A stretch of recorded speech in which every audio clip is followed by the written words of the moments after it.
cannot be coming northwest. Waves 1 foot or less. Sunday.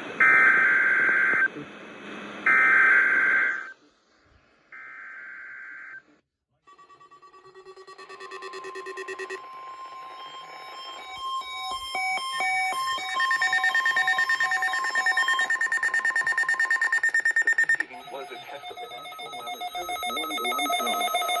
During potentially dangerous weather situations, receivers are automatically activated to warn of the impending hazard. Tests of these receivers by this system are normally conducted by the National Weather Service every Wednesday between 11 a.m. and noon.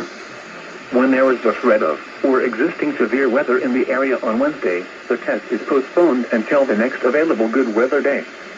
The warning alarm, transmitted over National Weather Service radio stations in north central and northeast Illinois, will be activated for watches and or warnings, affecting all counties in north central and northeast Illinois, as well as counties in far northwest Indiana.